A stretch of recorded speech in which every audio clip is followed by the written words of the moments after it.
Welcome to the Catholic Forge, a conversational podcast where we gather to explore our Catholic faith and discuss how it forms our lives. All are welcome to join in this conversation and journey. Thank you for listening. Hey everyone, welcome to the show. This is Eric in Missouri. This is John in Illinois.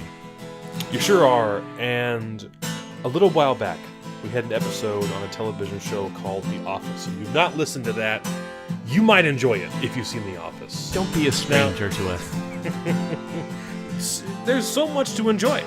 Now, the groundwork for this episode is similar. We're talking about a television show featured on Netflix. Although I think, John, you can buy the first season on DVD and Blu-ray now. I think you can. How strange. There you go. It is very strange. It's a thing. And it's Stranger Things. Now, I'm sorry that Ben couldn't be here because this is another show of which he has said that he and Alice just devoured, like crazy people, like zombies, which we don't have in this show, if you can believe it. Of all the strange things we have, we don't have zombies in this show about Stranger Things. But I know that you and Cecilia enjoyed this together, yeah? Absolutely, yeah. I remember seeing it in the on the Netflix thing there, and I read the description. Somebody disappears, and it's like, I'm thinking it's like a CSI kind of thing, and I avoided it forever. And then finally one day I thought, what is this thing? And then I watched it, and it was like I couldn't stop. Yep. I think that Tori had seen it first, and she had watched a couple episodes, but I think that you were on me about it for a while. And some other people were too. They were like, have you seen Stranger Things? And I'm like, oh no. Like you, I read the description. Young boy goes missing in the woods. A strange girl appears who can And then control there's supernatural stuff, and I just like Yeah, to me, it's like so much was coming out that was from Netflix, right? That was produced by Netflix or that was commissioned by Netflix to be made for their streaming service that I was like, oh, another Netflix thing? I don't know. And then finally, enough people were like, look, I know you. This was made for you. Yes. Go watch it. And someone said specifically, they said, look, just watch the first 15 minutes. And if you're not hooked, you don't have to watch any of it at all. And I was like, sold. And sure enough, even when we get out of the laboratory and we're down in their basement and they're playing Dungeons and Dragons, and it was done. It was hook, line, and sinker, and then the music. Oh my John, that music. Yeah.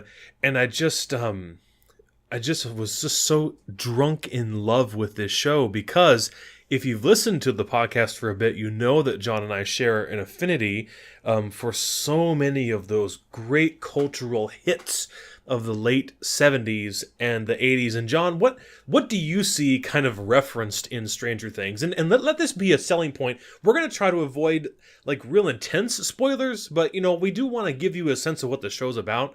And so obviously the show is referential. John, what do you see this show kind of paying tribute to, honoring, Easter eggs, that kind of stuff? Yeah, I take no heed to Eric's spoiler alerts. I'm going to say whatever comes to my mind. So if you don't want to hear it, don't listen. It was awesome. It was the same thing. It was like stepping into E.T. again for the first time as a kid. It was stunning to see like the 80s relived from just that E.T. genre era.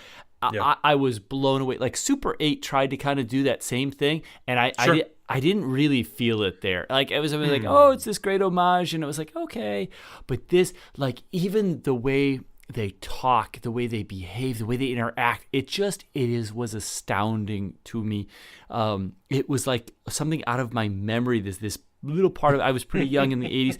These little parts though of how things felt and the poofy jackets and shoes, and I was like, oh my goodness, I remember this. It was a real relived experience. It was a very cool thing that happened, and watching it, it brought up all these memories I didn't knew that I had, and I just was enamored with it right away.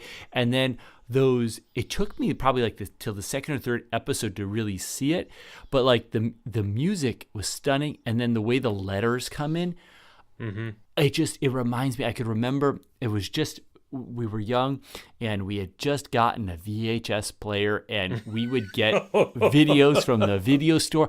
And I can remember, and it was on Friday night, and I can remember my dad, and he would take us there. We'd go home and we'd watch it. And we'd have popcorn or something, and we'd get Little Caesar pizza when they used to have the double pizzas, and the guy used to go pizza. Of course, pizza. We'd get the pizzas, and we'd go and we'd sit down and we'd watch these, and they'd all start out with those kind of neon letters, and they move in so slow, and even the font that they use for the names, it is just awesome. It was stunning because it took me to a place that I had completely forgot that I had ever existed or experienced in that young childhood time. So it was just an awesome experience. And even in the first episode alone, it calls out to so many different sources. Certainly, to Dungeons and Dragons, like Lord I mentioned, of the Rings, which and they even quibble about the difference between the Lord of the Rings and the Hobbit, and they name one of the spooky streets in their hometown, Mirkwood. And the Lord of the Rings stuff goes really deep, and then that's why I had to chuckle. Just, of course, the listener wouldn't know. Just before we hit record here for this episode, I sent you the link to the season 2 trailer, and in that trailer, we so much. If you've not checked it out, just punch into YouTube or Google, I suppose. Stranger Things season 2 final trailer. It came out just recently. Well, it depends on when you're listening, but it gives you the most recent full look at the second season. But you've got Sean Astin, who played Sam in The Lord of the Rings. He's in the show in season 2, and you also have another just a hit from the 80s. Paul Reiser is in season 2, and so they've really gone out of their way. They're wearing the Ghostbuster outfits. Absolutely, it's 1984. Halloween of '84 is when the second season happens. So fun, and of course, even Winona Ryder, who sort of came into her fame, during that time, wasn't the same kind of star she is now, but it was so fun for her to be in the show for that reason, and it does. You're right that Super 8 was an homage to that time, to that expression in the primarily Steven Spielberg, George Lucas films of that time, Close Encounters, E.T. of course. But you also had hearkenings to Howard the Duck. Oh my gosh, Twin Peaks, Stand by Me, Aliens, V. What's V? V with with the original TV series with the alien people with the skin underneath. It was a TV miniseries. Well, take it for John. But this show just is unapologetic in how deep it thrusts you into the glory of that nerd culture in the 80s. But of course, then you didn't call it nerd culture. It was popular culture. Everyone was into it during that time. I know that I think Ben had mentioned it on the show before, but he had mentioned, feeling so worked up at the end of these episodes because I think you watched more of it more recently than I did. Almost all of them, and it was some kind of cliffhanger. And Ben had said that he'd watch it and then he'd need to decompress for 20 minutes before he went to bed because it gets you so riled up. It's so exciting, and you get so deep into it. And that there's a brilliant part to it. There isn't an excessive amount of action or horror thriller stuff. It really is an intellectual stimulation that gets you into it. I want to know. I want to see where this is going. And I think that was really such an awesome thing. It was a genuine mystery where the show was going, and that doesn't happen much. It was very hard to predict. I'm always, my brother says I ruin every movie because I'm like, oh, that's a bad guy.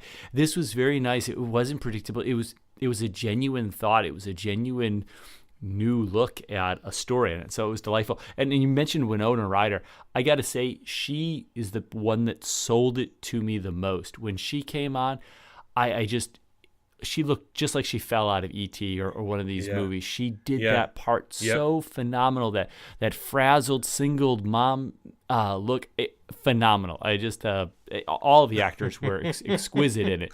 But Winona Ryder got a new place in my admiration book. So She's awesome. Just a great role. And I'd mentioned that you just watched it through the second time, and so did I. I didn't get all the way through it. Well, neither of us did, but we got quite a bit into it. How was it for you the second time around? Because you spoke to that like you didn't know where the story was going. You were scared. You were afraid. You were excited. You were intrigued. The second time through, did it lose some of that for you? What was your experience? I was so excited by the mystery of it the first time, and that was kind of missing the second time because I was so familiar with it. But one of the things that I noticed is I noticed the layers a lot more. We were talking about, like, I heard so many more of the Lord of the Ring references that they had in there, and they have Star Wars references in there, and I was able to pay more attention to the world that they were immersing us into because I wasn't so distracted by the storyline. So it was a different kind of delight that I had. I remember it was in the second or third episode when they have Eleven down in the basement and they're asking her about Will because she recognizes him from the picture, and she shows you, like 2 episodes before she calls it the Upside Down, they're looking at the D&D mat, and she pushes all the pieces off, and she flips it over, and she puts the little wizard there, and then the Demogorgon. And you don't even, at the time, you're like, oh, she just wanted it to look black. But no, it's the Upside Down. But she can't even say that yet for whatever reason. She's being unraveled from all the trauma of her torture and everything, the experiments. Then she finally tells you in like episode 5 or 6, Upside Down. Just so many different little layers like that. So fascinating. I also like, and this was something we reached out to Ben because we knew that he was going to be off for this episode. And I asked him, I said, hey, I know you guys loved it. Is there anything you want to throw in? And he spoke something to that degree of these instances of humanity, how the characters connect with each other. For example, Will goes missing, and the other kids are trying to just learn anything they can about him. Suddenly, Eleven appears. She not only knows who he is, but she knows where he is. Not only does she know where he is, she knows what he's doing. She knows he's hiding. And so just the power that those relationships have, even when that friendship is really strained, because different people think that it should go different ways, plan A, plan B, plan C.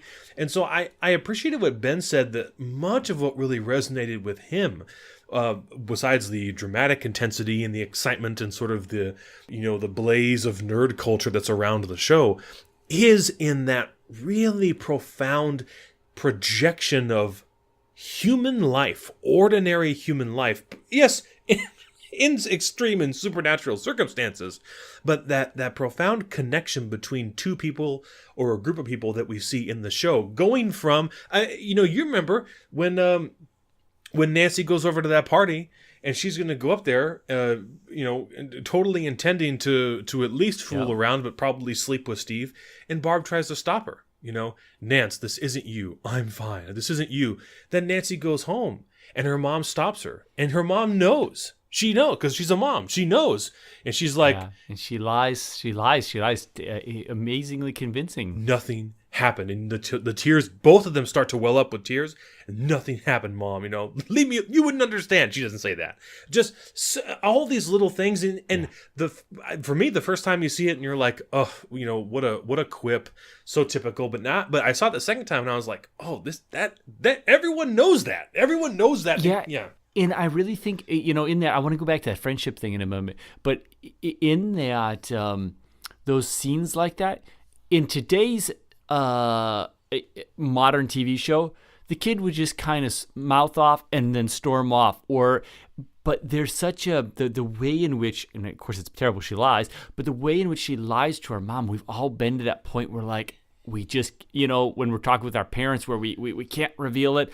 And it was acted brilliantly. The acting is really wonderful. And I think going back to that friendship stuff, one of the things that is so captures that human nature is the kids' response to stuff. They're such good actors. And that when the Demogorgon is put on the table by 11, they're like, yeah, like it's real to them, which is phenomenal. But going into that friendship thing, there's a little... Fellowship of the Rings going on right here. We even have the 9 characters, and just like in Lord of the Rings, in the Fellowship of the Rings, they're all kind of broken up. You've got the teenagers, you got Nancy, Steve, John, and then Jonathan, and they're running around. Then you've got the 3 friends and 11 with them, and then you got Mom and Hop, the cop, running around. So you got your 9, and they're all kind of on their each little adventure working towards this one goal. And I don't know that there really is an intention there, but there's so many references to the Lord of the Rings. I wonder if there isn't something there. But I think that's one of the really cool elements of it, kind of taking a Catholic spin, is we get to see church there.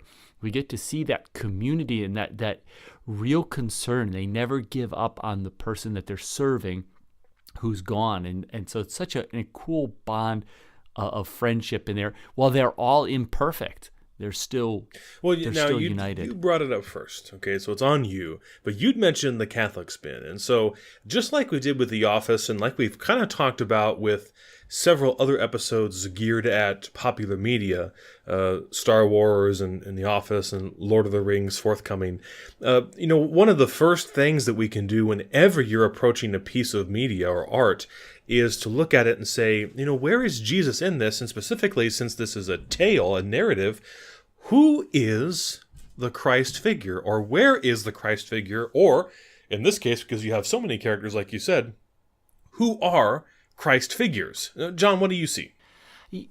I spent time thinking about this, actually. It's curious that you bring it up, because that was one of the things I was contemplating beforehand. And there might be multiple characters that share some parts, but definitely I got to go with 11 as really being the Christ figure. And there are a number of reasons for that. She kind of has this miraculous birth situation too. Now, there's nothing miraculous, but there's a mother and there's not a father. It's kind of a mystical thing. We're not quite sure. And it's through her birth and the experience that her mother's gone through that she's imparted with this kind of gifts that she has. So there's this kind of nativity almost going on there, reflection of Mary. And then, of course, she's kind of the suffering servant. She's like Frodo would be in Lord of the Rings. She bears the weight of this great evil, but she also possesses the power to conquer that evil, and it's through a self-sacrifice that we see that. And so she is the savior figure in there. And so there are other people that suffer in the movie, but like the mother, we see a lot of that, very Mary-esque with the mom. Winona Ryder, she's going through this intense suffering as her son Will is being lost in this upside down. But so we see other characters reflecting suffering, but none so Christ-like, I think, as 11. What would you say? I would certainly agree. I think oh my gosh, I can't even think of his name now. What's wrong with me? I'm going to say the boy, and you're going to say which one. The one who develops feelings for 11. What's his name? Michael, thank you. There's something about the very incarnate nature of his companionship with 11. Even though all 3 of them find her together, he somehow takes a remarkable sense of ownership of her. Very much like the Elliot E.T. story, where it's my alien clearly, kind of thing. I mean, as if the bikes weren't enough, right? And all the bikes around and stuff. But you're right that he's really protective, and he brings her food, and he teaches her, common English, and shows her around the house, and the lazy boy. Play in the lazy boy. Yeah, what a great scene that is, because that is the stuff that fascinates children. How the lazy boy flops back. But also how, when everyone else seemingly is turned against, he's there resolutely on her side, defending her to his farthest possible capacity. And perhaps that takes us more into the area of like moral lessons from the show. But this, of course, is one of the most remarkable characteristics of the love of Jesus Christ, in that he never abandons us, even when we feel that we are fully abandoned or betrayed, or the people, just like everyone else, not everyone else, but especially the bad guys, they're trying to get at 11 to exercise her for their own good, to take advantage of her powers, in accordance with their will. And yet there's Michael, who admires her for who she is. Absolutely. He really sees her as a little girl and a friend. That's what they were. When they found her in the forest, soaked in rain, she was a friend. And we see so much of that in the gospel. Jesus saying, you're my friends now. And just as friends deal with each other, so you and I will deal with each other, to his disciples. Yeah. To piggyback off that too, you see that there's the scene where they're at the quarry and the ruffian kids that come and they're beating up on Dustin and they're threatening to cut his teeth and stuff. Yeah. He jumps off the edge of the cliff to jump into the quarry in a very self-sacrificial way too. So we definitely see images there. I still don't give him the Christ title, but he is a genuine spirit or soul in this episode, really innocent. And I think I love that too, just that really innocent love that he has for Eleven. It is this, he's just in love with her, and there's no selfishness, there's no desire to use her, whereas we see that in contrast like Steve and Nancy, where Steve is kind of, you feel like he might be using Nancy a little, but we see this really innocent, beautiful love between the two of them, and he wants to, even in the end, they're in the school, and Mike is telling Eleven how she can come and live with them, and that his sister will be her sister and his parents will be her parents, but he won't be her brother. And she's kind of confused. And the reason is he's thinking, because that'd be weird if I'm in love with my sister, so like, it's just such a cute little scene there that's going on. And I think that besides the homage to the 80s, what is so astounding to me is the way in which they touched so clearly that innocence of childhood and that awe of that age group. They're not perverted in the same sense as the teens are and stuff like that. It's such a cool thing to see how well they got into the heads of kids that age. And across the playing board as well, not just with the kind of the kids, the young teenagers, but the teenagers themselves with their, Nancy's in this relationship with Steve. And when we begin the show, she isn't even in it at all. And then she falls into it and having to deal with all of that. And then she has the good friend Barb, and then Barb goes missing and all this feeling of guilt. It's very, very powerful. And that leads me personally to think about, instances where the activity of the characters reminds me of some especially scriptural kind of storytelling. And you'd mentioned Joyce, and her character speaks really profoundly to me in two ways. One, you can go back and listen to our remarkable episode, I felt, in which we discuss the apparitions of Fatima. And in it, we learn about that first secret that talks about hell. The sea of fire, the really icky demons, probably just like the monster and Stranger Things, who knows? And that whole experience that Joyce has with Will, where he's just through the membrane. Do you know what I mean? Yeah. We talked about this in the episode about hell as well.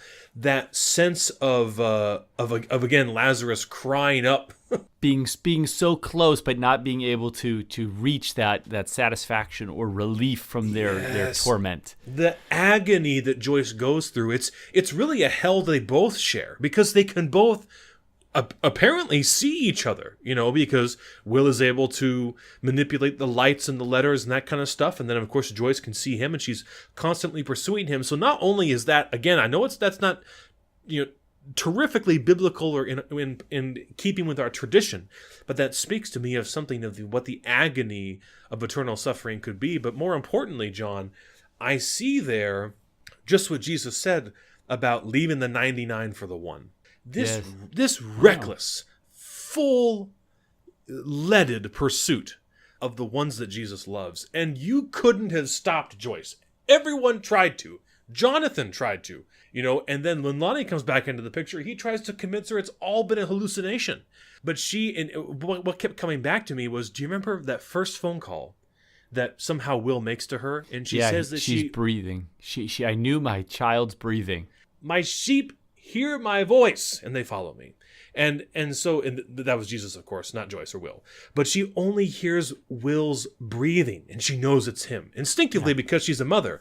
But it spoke so powerfully to me about that, how God pursues us relentlessly, beyond the bounds of our world and imagination, into places, no matter where we go. This is what Psalm 139 talks about, John. No matter where I go, you are there. Beyond the sunrise to the ends of the sea, no matter where I go, there, God, you are seeking after me.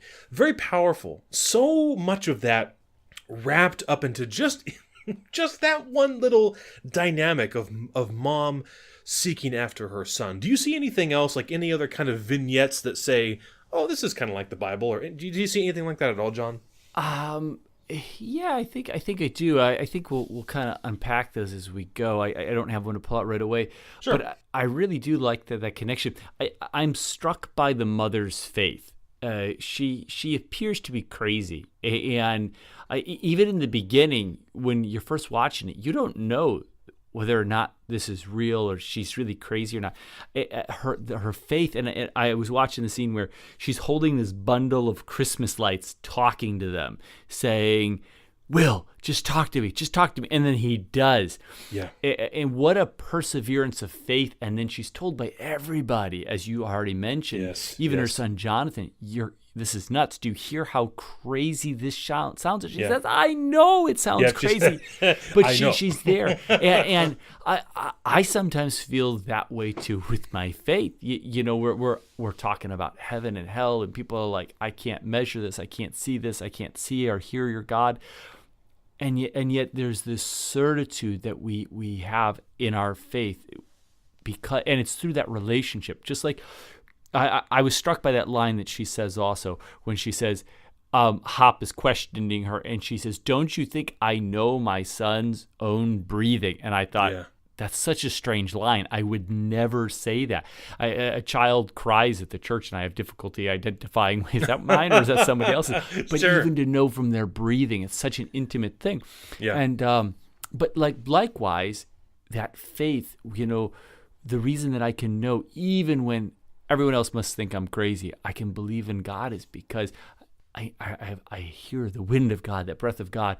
I've come to know him through a relationship. And so, there are such beautiful little elements there that we see, even from the scriptures, like could a mother forget her child? I could not forget you. Absolutely. Yeah. So very cool. I love the analogies as you brought up the upside down, that underworld. I think it's a really cool how they exist kind of on the same plane. So when they're walking around in the upside down, it's the regular world, but from a different lens.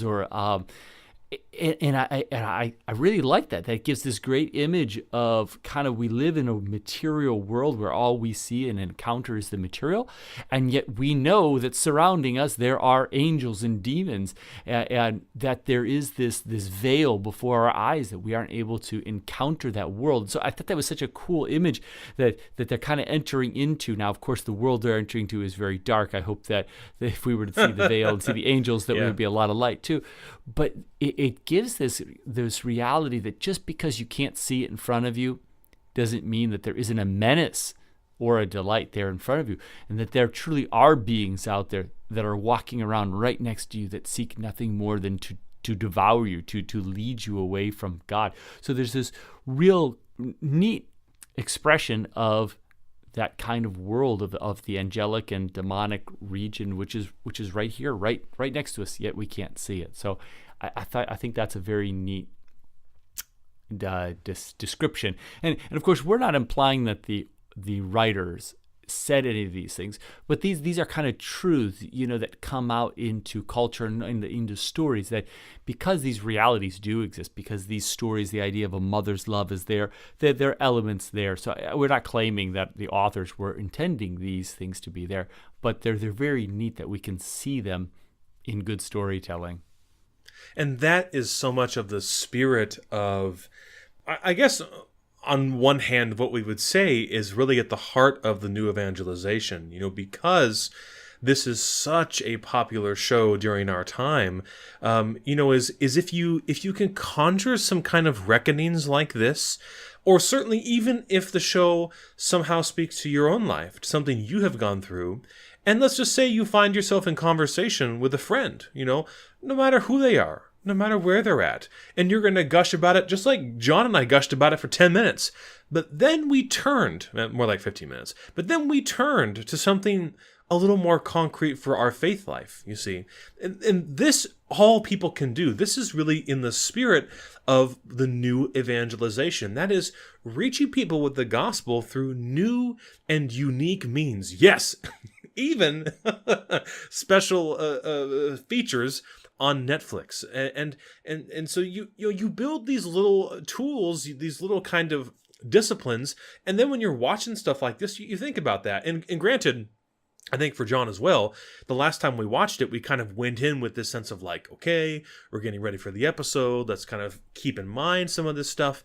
But even when you're approaching stuff for the first time, it's definitely something that you just want to have your eyes open to. John, I just saw Blade Runner 2049, speaking of the 80s.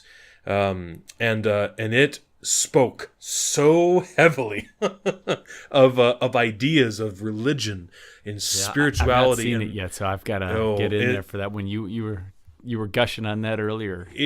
Well, because the first one came out in 82, and then granted, like it turns that, like what you talked about, like the red lettering and the big synth music. It turns that up to 11. The one in 82 did, and so did the one that just came out, the 2049.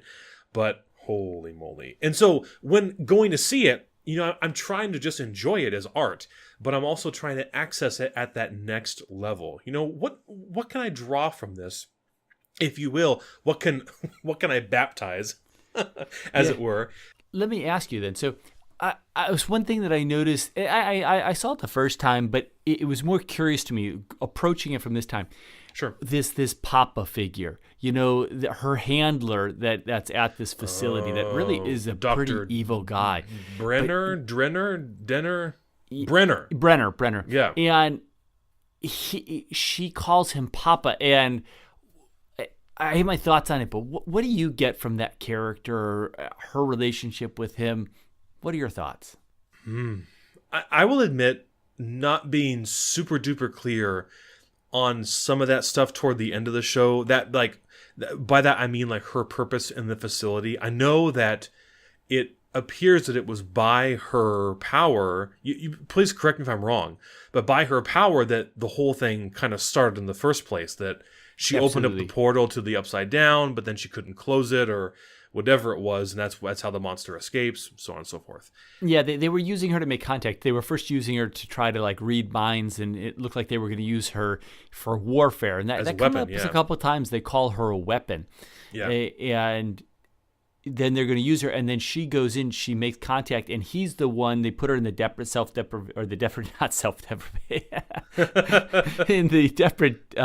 the sensory deprivation tank. Yes. That's what I was looking for. I got you.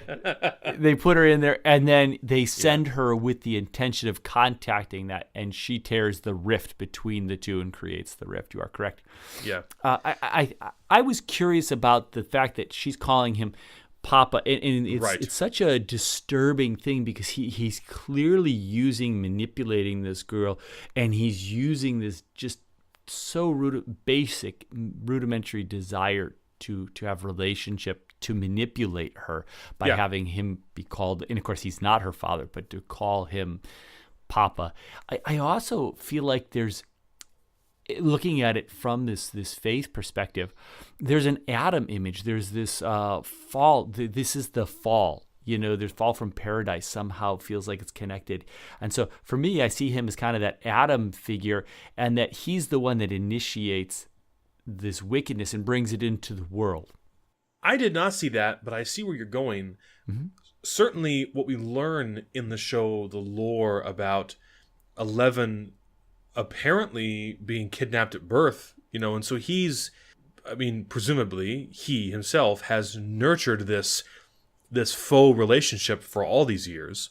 Yeah, and maybe he's even the tempter. Maybe he's the the devil figure. I mean, he's somehow in this Prometheus of the fall that occurs here, and he's an intricate player. Just the fact that she calls him father is, he somehow is aping the fatherhood of God, and there's some little twist there. So maybe he's more the deceiver himself.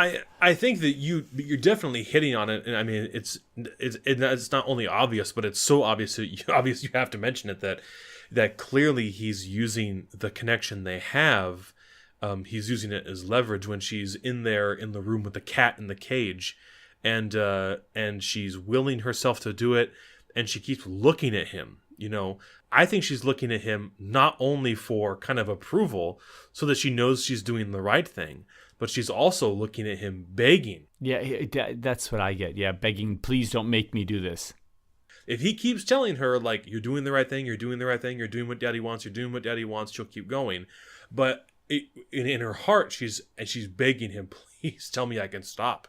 And then of course she just rebels, and then she goes into solitary confinement. So I see that, and I mean, is it like when well, I can't think of any stories off the top of my head, but where the protagonist lives with the antagonist their whole life, and then someone else comes and rescues them. That kind of story mechanic.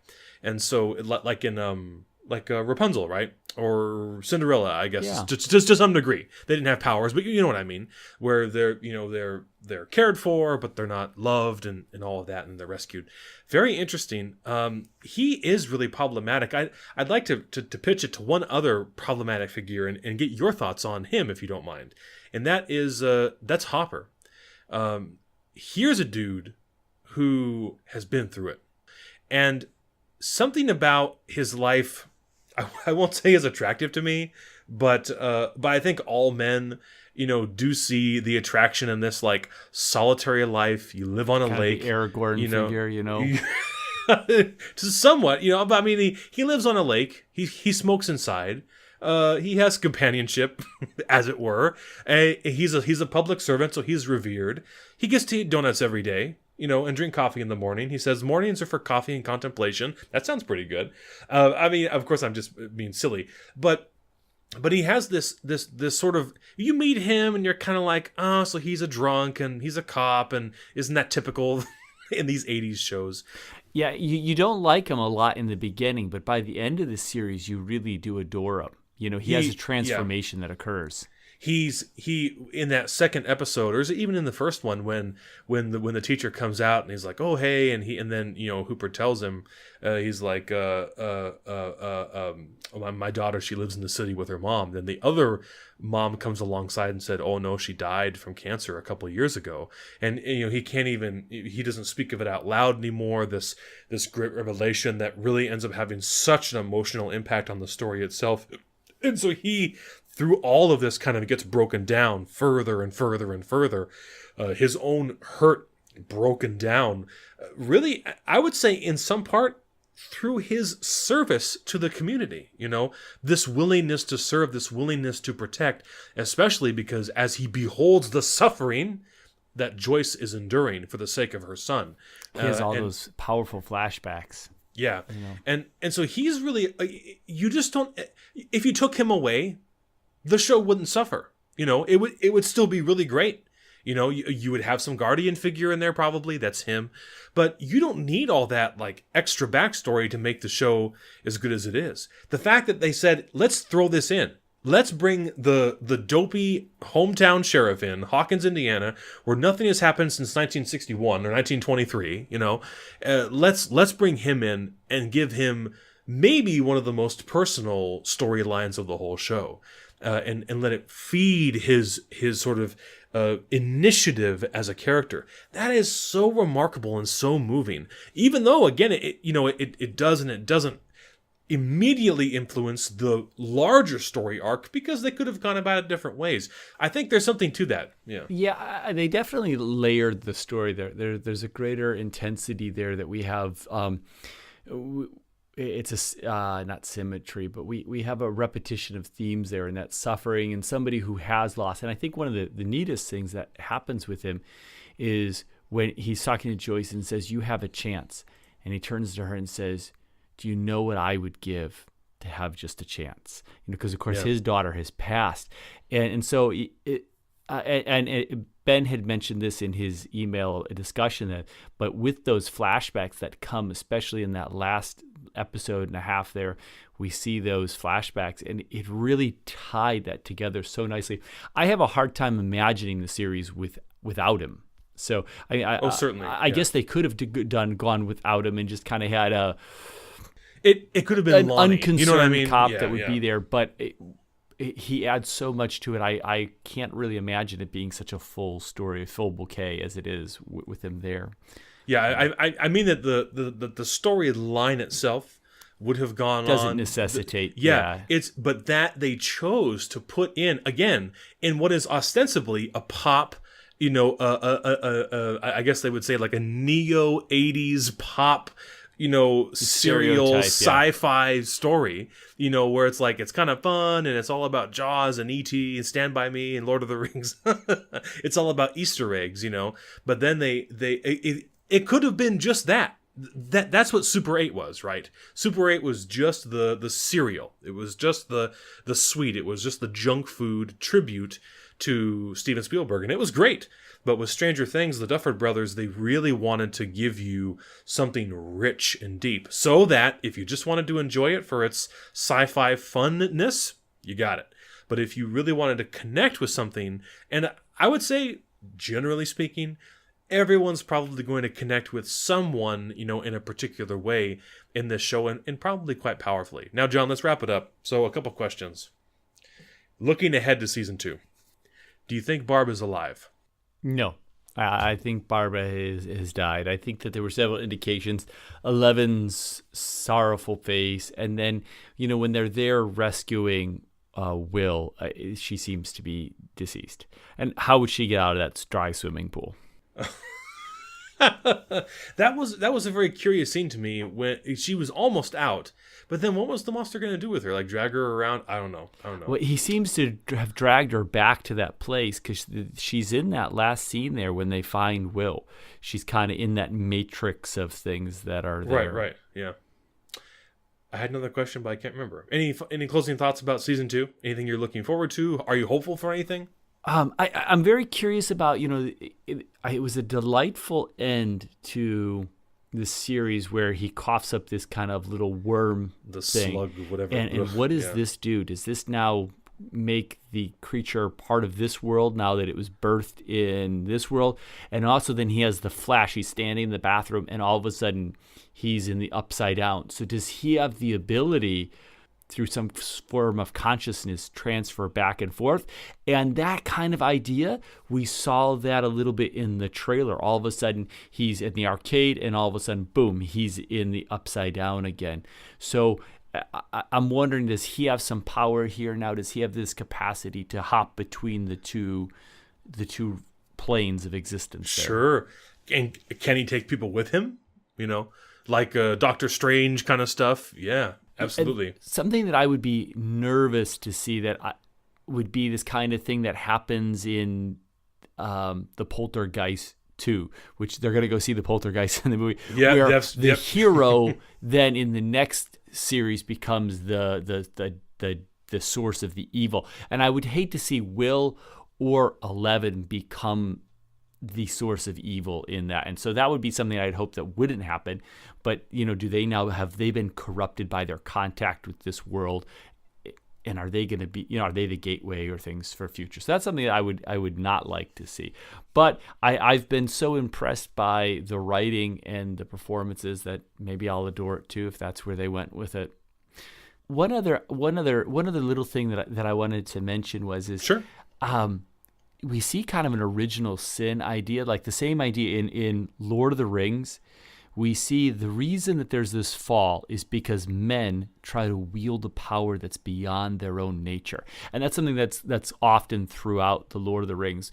Elves are allowed to use magic, but once men who don't have that power by nature begin to play with it, that's when we get into trouble. And that's right out of this biblical idea of the fall, that man wants a power that's not part of his nature. And I see that happening here is that this little girl, they want to weaponize her and they want to have a power that was really beyond them. And of course, they unleash this. And so I think a broader stroke of the whole thing is that desire of man, and I don't mean men necessarily, but mankind to grasp at a power that really is beyond their nature, and how that ultimately ends up leading us to destruction when we try to claim an ability or something that is outside of our nature. And so I'd like to see if that gets developed kind of in the second story, and not just kind of run away with the monsters, but continue this idea of what's going on, and when we start trying to grasp like that as a deeper theme element. I just read today that Netflix apparently has ordered or has intent to order a third season, and that the Duffer Brothers said they hope to have a fourth season as well, perhaps to escape the dreaded curse of the the trilogies. And so there's a long way to go. I'm excited for season 2, and maybe by the time you listen to this out there in the podcast land, it'll already be out on Netflix, or if you're listening to it in 2020 or whatever. I don't know that.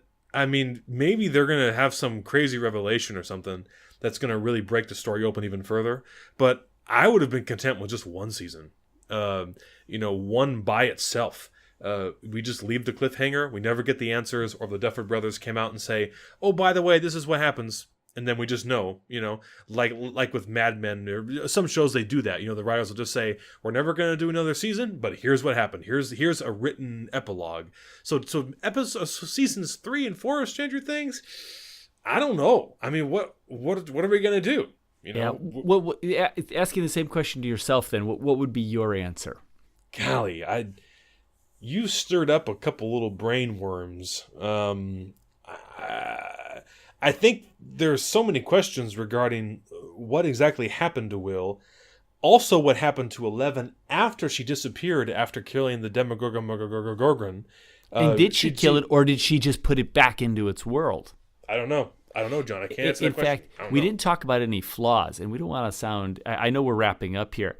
That end scene there where they're the machine guns and everything like that, I feel like that was the weakest moment of the whole series, was that big gun battle that they're having with it. I mean, they're in the house and they're able to injure it with a baseball bat with nails in it and some bear traps. And then here it's being faced down with Uzis and all these automatic weapons, and it just is going fine. So I thought that was a little... I mean, you had to have 11 be the one that defeated it, but how did she defeat it? Did she just take them to another plane? Are they gone? That's an excellent question. Sorry, I'm coughing. Oh, I had a point to that end, but now that I'm losing my voice, maybe I should just wrap it up. How about that? All right. Okay, here we go. Well, this has been the Catholic Forge. Thank you for listening, and thank you for putting up with these crazy shenanigans. But if you've not seen Stranger Things, let this be our, would you say, a seal of approval, John? I would, and I think we didn't even get to that. I know that I shouldn't be adding anything else here in the exit, but in general, I would say that the show is relatively free of major moral dilemmas. There's some shenanigans going on with Steve and Nancy there. I don't think that they're making that in a positive light, but there's stuff going on there, and we get to see some negative effect there. And I can put my seal of approval on this as long as we understand it as fantasy and invest for it for what it is, and it's very enjoyable. Yeah. And you would say safe or safer than not for children? I would not recommend it for children in any shape, way, or form. Yeah. So 18 and over only, you would say? I really would have enjoyed this myself in high school. I think it would have been really cool to have seen it in high school, but I would have no idea how to rate it, but I wouldn't want my kids, to see this. I think there definitely are disturbing imagery with the beast, the monster, wall moving, very intense scenes, and even just the scenes where there aren't those kind of things going on. The intensity that the actors have. Last night, our daughter, we were watching one of the episodes, she's 2, she wandered downstairs, and the intensity of Winona Ryder disturbed her. It was just, just so much passion, energy. Sure. What's going on? There's something wrong. She didn't see the monster or anything. She just saw the intensity. So an emotionally charged series. So I wouldn't want my children watching it. Wouldn't recommend it for that. But for somebody with faculties to understand, we'll have to develop some sort of rating system. 4 forges out of 5. Give it like 5 beards, 4 beards. I'd give this like 5 that, beards out of 5 beards, and that is an untested rating system. So I may recant that later. Yeah, we need to field test and take it to the Pew Forum. Thank you for listening. We'd like to close, as always, with a prayer and a blessing. May God the Father, God the Son, and God the Holy Spirit bless you, guard you, and lead you to eternal life. In the name of the Father, the Son, and the Holy Spirit. Amen. Thank you for listening to the Catholic Forge. We hope you've enjoyed this episode and will leave us a positive rating on iTunes, SoundCloud, and YouTube. If you've not subscribed over there, do so. Like, follow, subscribe, leave comments, respond to us. We appreciate that. You can continue the conversation with us on Facebook and Twitter, and to get a hold of us, you can reach us at thecatholicforge@gmail.com. For more information regarding the podcast, visit our website at www.thecatholicforge.com. We especially thank our strange wives. Are they kind of strange? I don't know. This is a strange life. We thank them. Put up with us. That's exceptional. I think perhaps we are the strange ones for this lunacy. But we thank them for their continued support. Can you believe it, John? 46 episodes, and they are still with it. I can't believe it. We thank them for their support of this project, and we thank you very much for listening.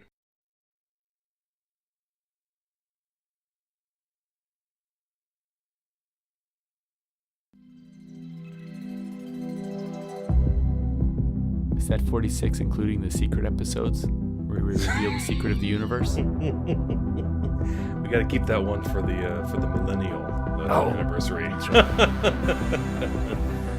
You remember when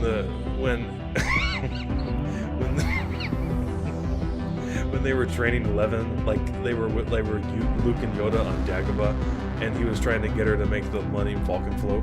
Yes, and then later she does it. One of the best lines is in there is like, "Here are R2-D2 trying to fight Darth Vader," when they're trying to go take the slingshot up against the Demogorgon. Oh, I meant to bring up David and Goliath, the whole slingshot and the monster. Oh, that's okay. Another time. Yeah, it wasn't that important of a point.